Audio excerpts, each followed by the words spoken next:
안녕하십니까, 정의태입니다. 금융 완화 정책을 쓴 일본은 30년 만에 호황이다라는 것입니다.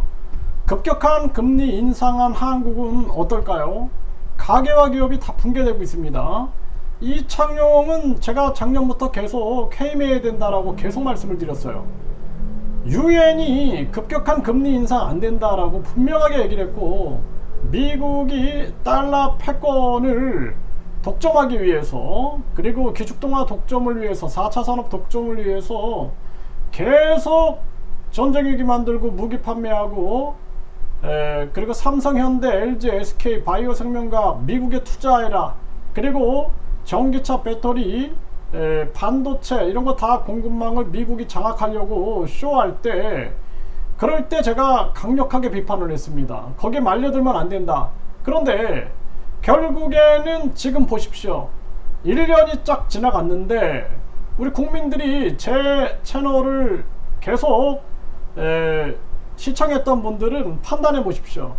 일본이 왜 마이너스 금리를 유지했느냐, 제가 분명히 말씀을 드렸고, 중국이 왜 금리를 내리고 동결하느냐, 자국 사정을 고려하면서 말려들지 않는다라는 거예요. 심지어는 베트남이 왜 금리를 지금 2%포인트를 내렸느냐, 이러한 부분을 제가 계속 얘기를 했습니다. 결국에는 일본은 지금 30년 만에 호황을 보고 있다라는 거예요. 그래서 30년 만에 호황, 아이유스 24에서 보도하죠. 네, 30년 만에 호황, 일본 주식 사볼까? 네, 이러한 얘기들이 나오고 있는 거예요. 그리고 환경경제에서도 보면은 인플레 일시적이라던 페드의 패착, 이 연준의 패착이죠. 급격한 금리 인상으로 경제 위기를 자초했다. 제가 이 연준을 비판하니까 감히 한국인이 연준을 비판한다라고, 이 진짜 머리통에 뭐밖에 안 든 작자들이 계속, 그러니까 한마디로 그 작자들은 제가 봤을 때는 이 작전 세력들, 부패한 금융 세력의 이 작전, 이 조작 세력들이다. 저는 그렇게 판단할 수밖에 없습니다. 결국에는 이런 비판이 이제 나오는 거예요. 이제. 네, 백악관 경제학자도 급격한 금리 인상 은행권에 부정적 영향을 줬다라고 이제 비판이 나오고 있는 거예요. 이제 다 헤쳐먹고 이제 1년 만에 얘기가 나오는 거예요. 근데 이 창룡이, 제가 작년부터 계속 해임해야 된다라고 얘기를 했습니다. 네, 지금도 금리 추가 인상 못한다 생각하지 말아라, 이런 얘기 하고 있어요. 지금 미국 연준이 했던 거 그대로 지금 계속 그냥 쫓아가고 있는 겁니다. 이 사람 당장 해임해야 돼요, 이거.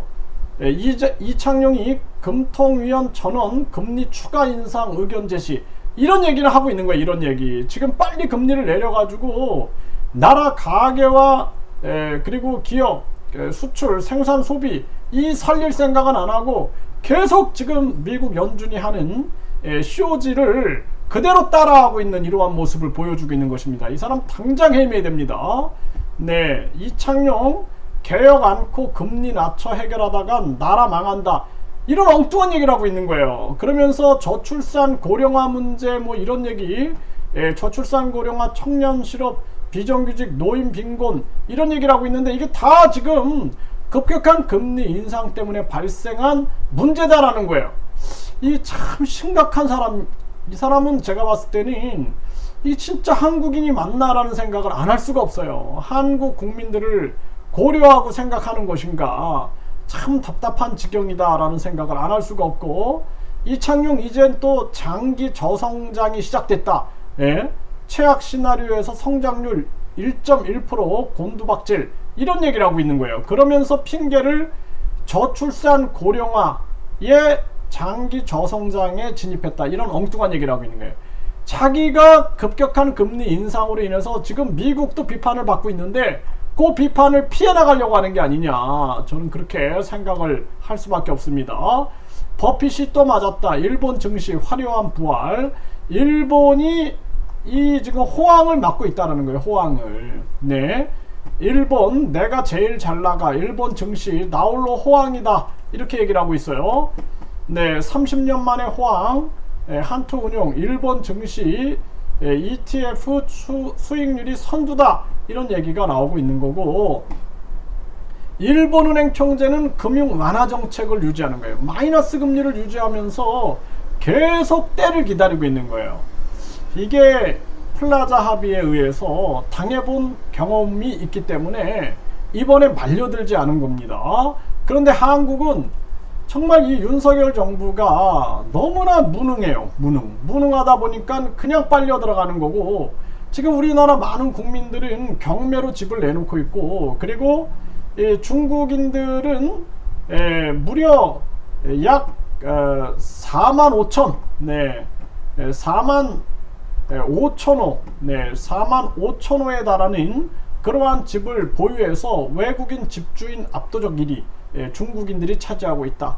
이제 앞으로 대한민국은 급격한 다민족화, 저출산 고령화 이거 해결 못한다, 외국인 들어와야 된다 해가지고 결국에는 외국인들이 지금 신한금융 같은 경우에는 무려 약 63%를 외국인 지분 비율이고, 하나는 약 72%, 그리고 국민 같은 경우에는 무려 약 73%가 외국인 지분 비율입니다.